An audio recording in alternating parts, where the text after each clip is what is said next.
Ji Riddhi ji, I think हम आज के परिप्रेक्ष्य में जो हमारे मित्रों ने, दर्शकों ने जो सवाल दिए हैं हम लोगों को पूछने के लिए, वो वाकई बहुत रेलेवेंट हैं, और ये हमेशा भी शायद रेलेवेंट रहे होंगे, लेकिन आज के युग में शायद ज्यादा रेलेवेंट हैं।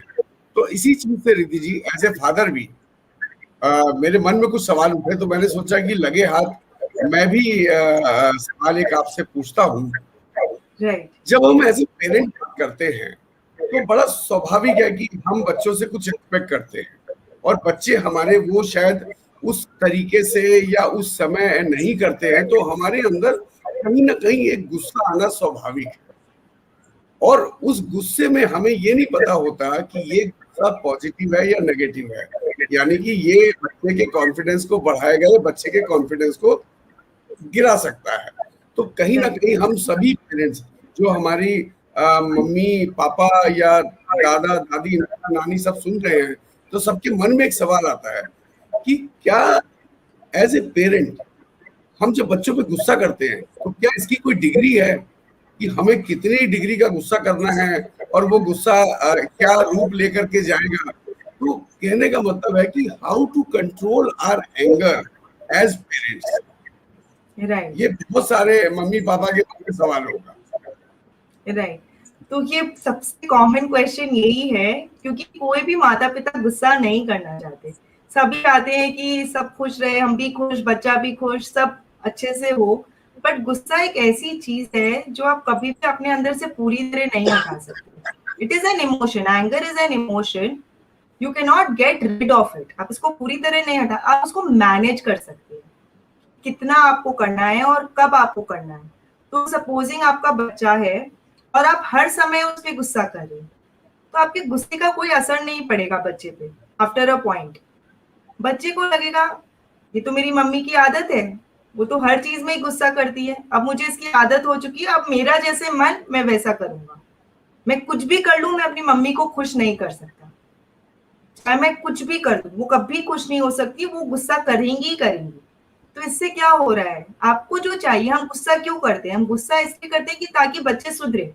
पर अगर आप उसको हर समय यूज करेंगे तो उसका कोई असर नहीं होगा आपके बच्चों पर। बच्चों को ही छोड़िए, बहुत बार शादी के बाद जब हम जाते हैं, सास बहू में हम देखते हैं, बहुत कॉमन है ये कम्युनिटी में। बहुत पेरेंट्स हैं मेरे जो कहते हैं मुझे कि I have given up after 4 years of trying, now I have given up.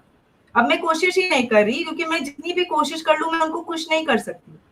तो अब मैं कोशिश ही नहीं कर रही, अब मेरी जो मेरी मर्जी के मुताबिक मैं सारे काम करती हूँ। तो वैसे ही बच्चे हैं, अगर आप पूरी टाइम उनको डांटेंगे तो आपकी डांट का असर खत्म, तो आप भूल जाइए गुस्सा करना। अब सेकंड चीज, काफी बार क्या होता है, हर समय पेरेंट्स नहीं गुस्सा करते, कभी कभी करते हैं। जब बच्चे बात नहीं मान रहे या कुछ नहीं कर रहे उनके अकॉर्डिंग, तो उनके अंदर अचानक से क्या क्लास के लिए नहीं बैठ रहे, ऑनलाइन क्लास के लिए, या होमवर्क नहीं कर रहे, ये सब कॉमन, या खाना नहीं खा रहे, ये सब कॉमन रीजन है जिस कारण माता पिता गुस्सा करते हैं बच्चों पर। तो उससे क्या होता है कि अब आप सोचिए कि गुस्सा किसके किसके बारे में है, बच्चे के बारे में है कि माता पिता के बारे में। तो मैं सिर्फ माँ वर्ड यूज कर रही हूँ, बट एक्चुअली वो माता पिता दोनों इंक्लूड हो जा रहा है। तो जैसे अगर बच्चा कुछ कर रहा है और तो उसमें अगर आपको गुस्सा आ रहा है, तो उसमें बच्चे के बारे में नहीं है, ये आपके बारे में है।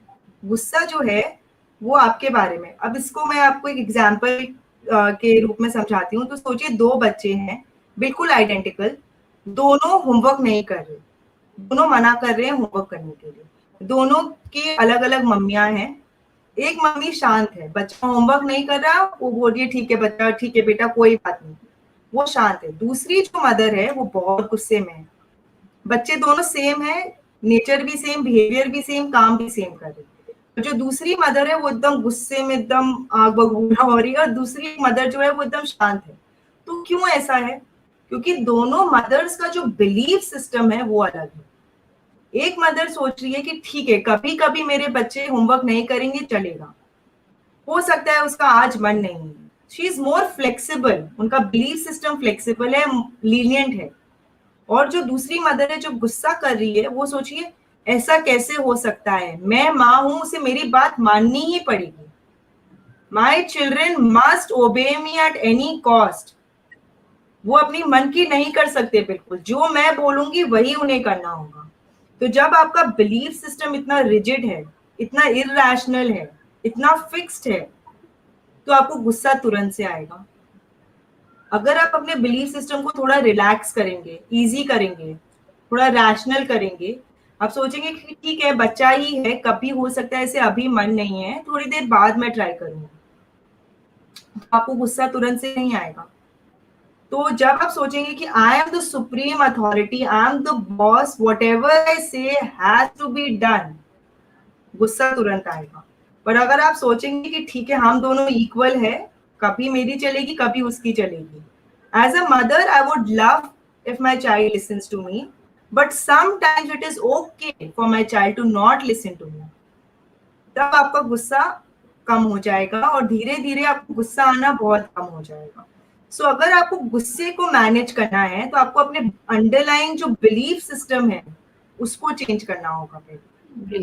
तो आपको ये बिलीफ चेंज करनी पड़ेगी अपने बारे में कि मैं जो बोलूंगी वैसा ही होना चाहिए। और ये सिर्फ पेरेंटिंग पे ही नहीं, ये हर रिलेशनशिप में एप्लीकेबल है लाइफ में, चाहे दादा दादी का हो, दादा पोते का हो, या हस्बैंड वाइफ का हो, या सास बहू का हो, या कोई भी रिश्ते में आप ये चीज, जब भी आपको गुस्सा आता है उसका कारण आपका बिलीफ सिस्टम होता है कि आप अपने बारे में क्या सोचती हैं और आप सामने वाले से क्या एक्सपेक्ट कर रही हैं। तो अगर आप सोचेंगी, जैसे अगर सास बहू है, अगर सास सोचेगी ठीक है चलो नहीं है, घर को समझ रही है, हो सकता है इसका अलग तरीका है, और तरीका है, उस घर में कभी प्रॉब्लम नहीं होगा सास बहू में। पर अगर सास ये सोच के शुरू करेगी जो मैं बोलूंगी वही इसको करना पड़ेगा, मैं इस घर की बॉस हूँ, ये तो अभी नई नई आई है, ये अपनी कैसे चला सकती है, जो मैं बोलूंगी वही इसको करना पड़ेगा, मैं जानती हूँ इस घर के तौर तरीके, तब क्या होगा उस घर में कभी भी आप वो पीस नहीं देख पाएंगे, हार्मनी नहीं मिलेगा आपको। तो आपको अगर अपने गुस्से को मैनेज करना है, और बहू का भी सेम, अगर बहू सोचती है कि सास ऐसे करे जैसे मैं सोच रही हूँ अपने बच्चे को पालना वैसे ही एग्जैक्टली करे, तो वैसा कभी नहीं होगा, तो फिर वो हार्मनी कभी नहीं बनेगा। तो if you want to manage your anger, belief system को पहले मैनेज करिए, that is one. And second is commitment. हर चीज में कमिटमेंट जरूरी है। Don't make like a long commitment कि फॉर एवर, कि मैं लाइफ में कभी गुस्सा नहीं करूंगी। ऐसा करने से कभी, जब भी हम कोई अच्छे डाइटिशियन के पास जाते हैं तो वो क्या बोलता है नो शुगर फॉर 3 days, चीनी छोड़िए 3 दिन के लिए। हमें लगता है 3 दिन बस मैं कर सकती हूँ। अगर वही डाइटिशियन आपको बोल दे कि हमेशा के लिए चीनी छोड़िए, आप फर्स्ट डे भी नहीं छोड़ेंगे, आपको लगेगा हमेशा तो मुझसे होगा ही नहीं, तो आज भी मैं क्यों नहीं खाऊं, आज तो खा ही लेता हूँ क्योंकि मैं ये कर ही नहीं सकता। तो आप 2-3 दिन के लिए भी नहीं ट्राई करेंगे। तो गुस्से के साथ भी आपको यही करना है, आपको बोलना है आज मैं गुस्सा नहीं करूंगी किसी पर, आज खत्म, कल उठे सुबह फिर से ये कमिटमेंट बनाइए, आज मैं शांत रहूंगी। और अगर आपको बहुत ज्यादा गुस्सा आता है, आपका टॉलरेंस बहुत ही कम है, तो पूरा दिन भी मत रखिए, हाफ डे से स्टार्ट करिए, दोपहर तक मैं आज शांत रहूंगी, किसी से कुछ नोक झोंक झगड़ा वगड़ा कुछ नहीं करूंगी, उसके बाद मैं देखती हूँ जो होगा होगा। तो आप ये जब डेली कंटिन्यूअसली प्रैक्टिस करने लगेंगे तो this will become a part of your nature, it will become something a part of you. और आप लोगों से बात करिए इसके बारे में, जब आप लोगों को बताएंगे इसके बारे में तो वो आप खुद करने लगेंगे अपने लाइफ में। तो आई थिंक ये सारी चीजें करेंगे तो आप एंगर इजीली मैनेज कर सकते हैं। Change your belief system and have a strong commitment, एक लाइन में अगर आपको याद करना है। इसमें रिद्धि जी एक चीज कई बार मुझे ऐसे आती है कि जो आपने कहा कि हम चाहते हैं कि हमारे बच्चे ओबीडियंट हो, मेरे को लगता है कि कई बार हमें शायद पीयर प्रेशर या समाज में ये दिखाने का भी बड़ा शौक होता है कि मेरा बच्चा मेरी सारी बात मानता है, तो शायद वो भी चीज कहीं पे काम करती है कि एक ये कि भाई देखो मेरा बच्चा बड़ा ओबीडियंट है, तुम्हारा बच्चा सारी बात नहीं मानता पर मेरा बच्चा मानता है, तो ये शायद एक वो है प्रेशर। सही कहा आपने, और आई थिंक ऐसा होना नहीं चाहिए, क्योंकि देखिए ये कॉन्फ्लिक्ट है। हम चाहते हैं हमारे बच्चे इंडिपेंडेंट हो और हम उनको फोर्स भी करें कि वो सारी चीजें हमारे अकॉर्डिंग करें, बिल्कुल। तो कैसे होंगे इंडिपेंडेंट जब तक आप उनको freedom of thought, freedom of action नहीं दे रहे। आप खुद को ही कॉन्ट्रडिक्ट कर रहे हैं एज अ पेरेंट। एक तरफ आप बोल रहे इंडिपेंडेंट बच्चे रेस करना है, दूसरी तरफ आप बोल रहे मेरा बच्चा मेरी सारी बात माने, तो कैसे आपका बच्चा इंडिपेंडेंट बनेगा जब आप उसको अपने अकॉर्डिंगली चीजें करने का मौका ही नहीं देंगे। तो आपका बच्चा जी एक यूनिक पर्सनालिटी होना चाहिए। बिल्कुल बिल्कुल जी रिद्धि जी, जस्ट इन लाइटर वेन अगर मैं आपकी बात को सम अप करूं तो भारतवर्ष एक डेमोक्रेटिक कंट्री है, तो घरों में भी डेमोक्रेसी का पालन होना चाहिए, नो ऑटोक्रेसी। कोई एक दूसरे के ऊपर फोर्स नहीं करे, आपस में सामंजस्य स्थापित करके आगे बढ़े।